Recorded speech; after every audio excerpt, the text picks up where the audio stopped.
Hello, Malayalam pine script tutorial part 3ലേക്ക് സ്വാഗതം. ഇന്നത്തെ വീഡിയോയിൽ പാർട്ട് 2 ഉണ്ടാക്കിയ സ്ട്രാറ്റജി KTR ഉപയോഗിച്ചുകൊണ്ട് ഒരു സ്റ്റോപ്പ് ലോസ് ടേക്ക് പ്രോഫിറ്റ് എങ്ങനെ കോഡ് ചെയ്യാമെന്ന് നോക്കാം. കൂടാതെ ട്രെൻഡ് MA ഉപയോഗിച്ചുകൊണ്ട് എങ്ങനെ ഒരു സ്ട്രാറ്റജിയുടെ ആക്യുറസി ഇംപ്രൂവ് ചെയ്യാം എന്ന് നോക്കാം.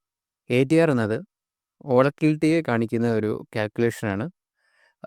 കൂടുതൽ വോളറ്റിലിറ്റി പ്രൈസിൽ ഉണ്ടാകുമ്പോൾ ATRൻ്റെ വാല്യൂ കൂടുതലായിരിക്കും. അതിനനുസരിച്ച് കുറയുകയും ചെയ്യും. ഓക്കെ, ആ ATR ഉപയോഗിച്ച് നമ്മൾ സ്റ്റോപ്പ് ലോസ് കാണുന്നതിൻ്റെ ഉദ്ദേശം എന്ന് പറയുന്നത് വലിയ വോളറ്റിലിറ്റി ഉള്ള സമയത്ത് നമുക്ക് കൂടുതൽ ദൂരം ഡിസ്റ്റൻസ് സ്റ്റോപ്പ് ലോസ് ടേക്ക് പ്രോഫിറ്റും വെക്കാൻ കഴിയും. അതിനാണ് നമ്മൾ ATR ഉപയോഗിക്കുന്നത്. ഓക്കെ, ആദ്യമായി ATRന് വേണ്ടി ATR വാൽ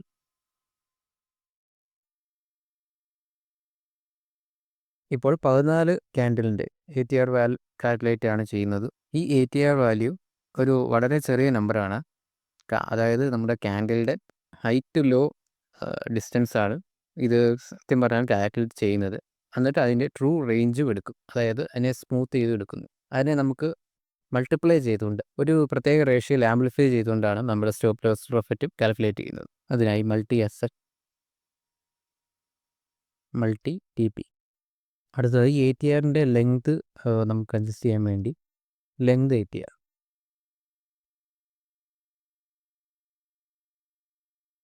ഓക്കെ, അടുത്തതായി നമുക്ക് ഈ ATR വാല്യൂ ഉപയോഗിച്ചുകൊണ്ട് സ്റ്റോപ്പ് ലോസ് എങ്ങനെ കാൽക്കുലേറ്റ് ചെയ്യാമെന്ന് നോക്കാം. ട്രേഡ് എടുത്തതിന് ശേഷം ആ പോയിന്റിൽ നിന്ന്, അതായത് നമ്മൾ ട്രേഡ് എടുത്ത പോയിന്റിൽ നിന്ന് ഒരു ATR വാല്യൂ അനുസരിച്ച് സ്റ്റോപ്പ് ലോസ് വാല്യൂ എത്ര ഡിസ്റ്റൻസ് ഉണ്ടെന്ന് കാൽക്കുലേറ്റ് ചെയ്യാം. അതിനെ ഞാൻ ലോങ് SL എന്ന് വിളിക്കുകയാണ്. ക്ലോസ് നമുക്ക് താഴേക്കാണ്, അതായത് ലോങ് പോയത് കൊണ്ട് നമുക്ക് ലോങ് എവിടെയാണോ പോയിന്റ് നിന്ന് താഴേക്കാണ് സ്റ്റോപ്പ് ലോസ്. അതായത് ATR വാൽ മൾട്ടിപ്ലൈഡ് ബൈ മൾട്ടി SL. ഇതേപോലെ തന്നെ ലോങ് TP മുകളിലേക്ക്, പ്രൈസ് ലോങ് ആയതുകൊണ്ട് മുകളിലേക്ക്. നമുക്ക് ഈ വാല്യൂകൾ പ്ലോട്ട് ചെയ്യാം. ഇവിടെ ലൈൻ ഉപയോഗിച്ചുകൊണ്ട് സേവ് ചെയ്യുന്നു. ഇവിടെ ഈ പോയിന്റിൽ നിന്നും താഴേക്ക് ATR വാല്യൂ ഉപയോഗിച്ചുകൊണ്ട് അതിനെ 1.5, ഇപ്പോൾ നമ്മൾ 1.5 ആണ് ഡിഫാൾട്ടായിട്ട് കൊടുത്തിരിക്കുന്നത്. 1.5 കൊണ്ട് മൾട്ടിപ്ലൈ ചെയ്തതിന് ശേഷം നമുക്ക് ഇവിടെ കിട്ടും.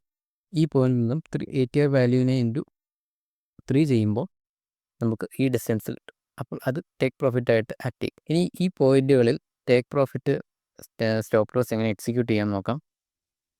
അതിനായി സ്ട്രാറ്റജി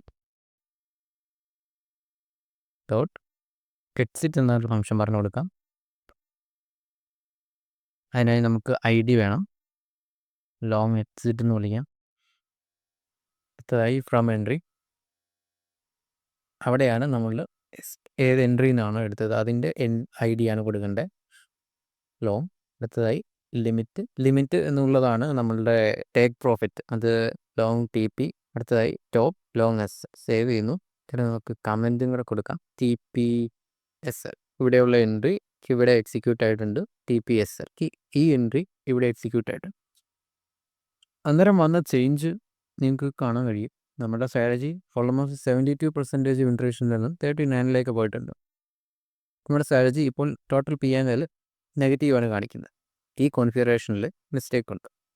മിസ്റ്റേക്ക് അല്ലെങ്കിൽ നമ്മൾ ഇതിനെ കൂടുതൽ ഫൈൻ ട്യൂൺ ചെയ്യേണ്ടതായിട്ടുണ്ട്. ഞാൻ സ്ട്രാറ്റജി ടെസ്റ്റർ എടുക്കുന്നു.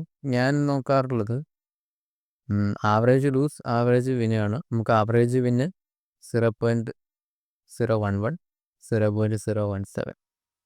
ഇതൊരു ഞാൻ കാണിക്കാൻ വേണ്ടി ഉണ്ടാക്കിയ കാൽക്കുലേഷനാണ് കേട്ടോ. അതായത് ഒറിജിനൽ ഇൻഡിക്കേറ്റേഴ്സും സ്ട്രാറ്റജിയിലൊന്നും ഇതൊന്നും ആയിരിക്കില്ല. ഇതൊക്കെ വെരി ബാഡ് പ്രോഫിറ്റ്സ് ആണ്. ഇതൊന്നും ഒരു റിയൽ മണി വെച്ചിട്ട് തന്നെയൊന്നും ഫോളോ ചെയ്യരുത്. നമ്മൾ പൈൻ സ്ക്രിപ്റ്റ് ലേൺ ചെയ്യുക എന്നുള്ളതാണ് ഇവിടെ ഉദ്ദേശിക്കുന്നത്. പെർഫോമൻസ് നമുക്ക് ഒന്ന് കമ്പയർ ചെയ്യാൻ വേണ്ടി നമുക്ക് ഇതിനൊരു ഓൺ ഓഫ് സ്വിച്ച് പോലെ കൊടുക്കാം. അതായത് യൂസ് SLTP എന്നുള്ളൊരു ഇൻപുട്ട് വാങ്ങിച്ചതിന് ശേഷം നമുക്കിത് ഓൺ ഓഫ് ചെയ്തുകൊണ്ട് ഇതിൻ്റെ പെർഫോമൻസ് കമ്പയർ ചെയ്യാം. Use XL kit.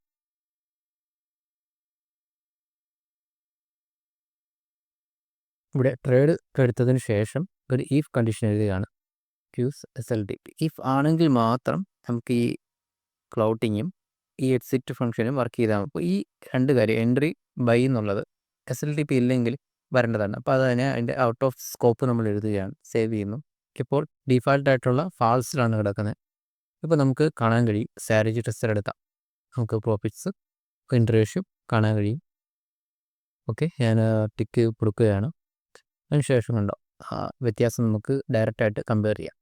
ഇത് ഞാനൊരു ഉദാഹരണം കാണിച്ചതാണ്. ഇങ്ങനെ എന്ത് കാര്യത്തിനെ നമുക്ക് ഒരു സ്വിച്ച് ഉപയോഗിച്ചുകൊണ്ട് അല്ലെങ്കിൽ ഒരു ചെക്ക് ബോക്സ് ഉപയോഗിച്ചുകൊണ്ട് കമ്പാരിസൺ നടത്താൻ പറ്റും.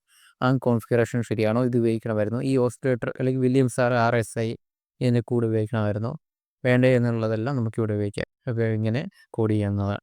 ഇവിടെ ഓഫ് ചെയ്യുന്നതാണ് നമുക്ക് കൂടുതൽ ഈ സ്ട്രാറ്റജിക്ക് നല്ലത് എന്ന് മനസ്സിലായി.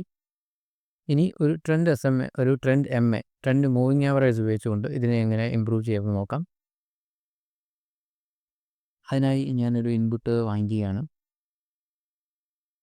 യൂസ് ട്രെൻഡ് MA ലിങ്ക്, അതായത് നമുക്ക് നേരത്തെ കൂട്ട് കമ്പാരിസൺ ചെയ്യാൻ വേണ്ടിയാണ്. MA ഉപയോഗിച്ചുകൊണ്ടും മൂവിങ് ആവറേജ് ഉപയോഗിച്ചുകൊണ്ടും ഉപയോഗിക്കാതെ എങ്ങനെയാണ് ഈ സ്ട്രാറ്റജിയുടെ പ്രോഫിറ്റബിലിറ്റി വിൻഡോസ്. ഇത് നമുക്ക് ലോങ് ആണ് പോകുന്നത്. ലോങ് വർക്ക് ചെയ്യേണ്ടത് ഒരു ബുള്ളിഷ് ട്രെൻഡിലാണ്. അപ്പോൾ നമുക്കൊരു ബുള്ളിഷ് ട്രെൻഡ് ആണോ എന്ന് നോക്കാം. ഇപ്പോൾ ഈ ട്രെൻഡ് MA എന്നുള്ളത് നമുക്ക് ഒന്ന് പ്ലോട്ട് ചെയ്യാം. അതിനായി ട്രെൻഡ് MA എന്ന് പറയുന്നത് യൂസ് ട്രെൻഡ് MA ഓൺ ആണെങ്കിൽ മാത്രം, അതായത് ട്രൂ ആണെങ്കിൽ മാത്രമാണ് നമുക്കത് കാൽക്കുലേറ്റ് ചെയ്യേണ്ടത്. അല്ലെങ്കിൽ നമുക്കത് നോട്ട് NA എന്നുള്ള വാല്യൂ വെച്ച് റീപ്ലേസ് ചെയ്യാം. അതിനായി യൂസ് ട്രെൻഡ് MA .. ഞാനിപ്പോൾ EMA ആണ് ഉപയോഗിക്കുന്നത്. നമുക്ക് നിങ്ങളുടെ ഇഷ്ടത്തിനനുസരിച്ച് SMA ഉപയോഗിക്കാം, EMA ഉപയോഗിക്കാം. പോസ് ട്രെൻഡ് MA ലെറ്റ് N, ഇതൊരു ട്രെനറി ഓപ്പറേറ്ററാണ്. അതായത് ഈ ഫസ്റ്റ് പാർട്ട് ട്രൂ ആണെങ്കിലും സെക്കൻഡ് പാർട്ടായിട്ടുള്ള ഇത് ആയിരിക്കും കാൽക്കുലേറ്റ് ചെയ്ത് ഈ വാല്യൂയിലേക്ക് വരിക. ഈ ട്രെൻഡ് MA ഫാൾസ് ആണെങ്കിലും NA എന്നുള്ള വാല്യൂ ആയിരിക്കും ട്രെൻഡ് MAയിൽ വരിക. കോഡ് ട്രെൻഡ് MA നിങ്ങൾക്ക് ഇവിടെ കാണാൻ കഴിയും. ട്രെൻഡ് MA ഡ്രോ ആയിട്ടുണ്ട്. ട്രെൻഡ് MAയുടെ ലെങ്ത് നമുക്ക് 100 എടുക്കാം. കളേഴ്സ് കോഡിലും സ്റ്റൈലിലും പോയിട്ട് നമുക്ക് ചേഞ്ച് ചെയ്യാവുന്നതേ ഉള്ളൂ. ബ്ലൂ ലൈനാണ് ഇവിടെ ട്രെൻഡ് MA.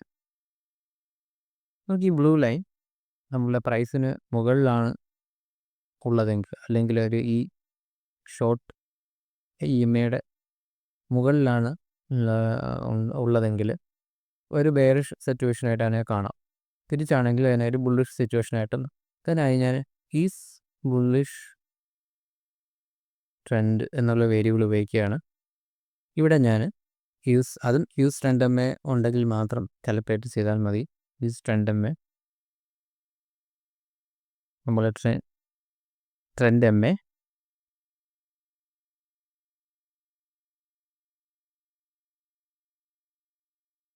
ഇവിടെ യൂസ് ട്രെൻഡ് MA ട്രൂ ആണെങ്കിൽ ട്രെൻഡ് MA ഷോർട്ട് MAക്കാളുള്ള താഴെയാണോ മുകളിലാണോ നോക്കുന്നു. താഴെയാണെങ്കിൽ ഇത് ട്രൂ ആവുന്നു, അല്ലെങ്കിൽ ഫാൾസ് ആവുന്നു. അതായത് ഈ സിറ്റുവേഷനിൽ നമുക്ക് കാണാൻ കഴിയും ട്രെൻഡ് MA ഷോർട്ട് MAക്കാളിലും മുകളിലാണ്, അതായത് വലിയ നമ്പറാണ്, വലുതാണ്, ഗ്രേറ്റർ ദാൻ ആണ്. അപ്പോൾ ഇത് ലെസ് ദാൻ ആയതുകൊണ്ട് ഇവിടെ ഫാൾസ് ആയിരിക്കും റിട്ടേൺ ചെയ്യുക. ഈ ട്രെൻഡ് MA ഫാൾസ് ആണെങ്കിൽ ബുള്ളിഷ് ട്രെൻഡ് ട്രൂ ആയിരിക്കും. കാരണം നമുക്ക് എപ്പോഴും അതൊരു ബുള്ളിഷ് ട്രെൻഡായിട്ട് തന്നെ കാണാം. അതായത് നമ്മൾ യൂസ് ട്രെൻഡ് MA ഉപയോഗിക്കുന്നില്ല, അതുകൊണ്ട് എവിടെ വേണമെങ്കിലും കണ്ടീഷൻ ട്രൂ ആവാൻ വേണ്ടിയാണ് അങ്ങനെ ഉപയോഗിക്കുന്നത്. And is bullish trend. അപ്പോൾ ഈ 2 കണ്ടീഷൻ ചെക്ക് ചെയ്യപ്പെടും. അതായത് ക്രോസ് ഓവർ നടന്നോ എന്ന് ചെക്ക് ചെയ്യും. ആൻഡ് ഉപയോഗിച്ചുകൊണ്ട് and is bull trend true ആണോ എന്നൊന്ന് ചെക്ക് ചെയ്യുന്നു. അങ്ങനെ ട്രൂ ആണെങ്കിൽ മാത്രം ഈ ട്രേഡ് എക്സിക്യൂട്ട് ആവും. സേവ് ചെയ്യാം. സ്ട്രാറ്റജി 5% ആയിട്ടുണ്ട്. നമ്മളുടെ ആക്യുറസി കുറഞ്ഞിട്ടുമില്ല. ഓക്കെ, ഇനി നമുക്ക് ട്രെൻഡ് MA അഡ്ജസ്റ്റ് ചെയ്ത് ലെങ്ത് അഡ്ജസ്റ്റ് ചെയ്ത് കൊടുക്കാം. 85 ആണ് ഞാനിവിടെ ഒപ്റ്റിമലായിട്ട് കാണുന്നത്. ആക്യുറസി കൂടി നമ്മളുടെ PNL വർദ്ധിച്ചിട്ടുണ്ട്. ഈ സ്ട്രാറ്റജി അനലൈസ് ചെയ്തതോടെ അതൊരു ബുള്ളിഷ് ട്രെൻഡിൽ മാത്രമാണ് കൃത്യമായിട്ട് വർക്ക് ചെയ്യുന്നത്. അതിനുശേഷം സൈഡ് വേസ് പോകുമ്പോഴും നമുക്ക് നല്ലപോലെ ലോസ് വരുന്നുണ്ട്. അപ്പോൾ ഒരു ഓസിലേറ്റർ ഉപയോഗിച്ചുകൊണ്ടോ അല്ലെങ്കിൽ ഒരു വില്യംസ് RSI കൂടെ അതിൻ്റെ ഉപയോഗിച്ചുകൊണ്ട് നമുക്ക് എൻ്റെ ആക്യുറസി ഇനി വർദ്ധിപ്പിക്കാൻ കഴിയും. അല്ലെങ്കിൽ ഇനി ഇത് ക്രിപ്റ്റോ ആയതുകൊണ്ട് തന്നെ നമുക്ക് ടൈം ബേസ്ഡ് ഇതിനെ ചെക്ക് ചെയ്യാൻ പറ്റും. അതായത് നമ്മളുടെ ട്രേഡുകൾ ഇത്ര ടൈമിനുള്ളിൽ മാത്രം നടന്നാൽ മതി. അതായത് ന്യൂയോർക്ക് ടൈം സെഷൻ 5:30 തൊട്ട് ഒരു നമ്മൾ ഇന്ത്യൻ ടൈം 12 വരെ മതി എന്നുണ്ടെങ്കിൽ നമുക്ക് ഈസി ആയിട്ട് അത് കോഡ് ചെയ്യാവുന്നതാണ്. ഇങ്ങനെ കോഡുകൾ എഴുതി നമുക്കിപ്പോൾ കണ്ടു സ്ട്രാറ്റജിയുടെ ആക്യുറസി കുറഞ്ഞു, പ്രോഫിറ്റ് പോയി. അങ്ങനെ നമ്മൾ പരീക്ഷിച്ചുകൊണ്ടേ ഇരിക്കുക. ഇതിനകത്ത് കൂടുതൽ കാര്യങ്ങൾ ഉൾപ്പെടുത്തി നമ്മൾ കോഡ് ചെയ്ത് നോക്കിക്കൊണ്ടേ ഇരിക്കുക. ഇങ്ങനെയാണ് നമ്മളൊരു പെർഫെക്റ്റ് സ്ട്രാറ്റജിയിലോട്ട് എത്തുന്നത്. അപ്പോൾ നിങ്ങൾക്ക് കൂടുതൽ കോഡിന് സംശയമുണ്ട് എന്നുണ്ടെങ്കിൽ, അല്ലെങ്കിൽ എൻ്റെ ഒരു സഹായം നിങ്ങളുടെ സ്ട്രാറ്റജിയിൽ നിങ്ങളുടെ ഇൻഡിക്കേറ്റർ ഡെവലപ്പ് ചെയ്യാൻ വേണമെന്നുണ്ടെങ്കിൽ എന്നെ കോൺടാക്ട് ചെയ്യാവുന്നതാണ്. അപ്പോൾ വീഡിയോ ഇത്രയേ ഉള്ളൂ. ബൈ.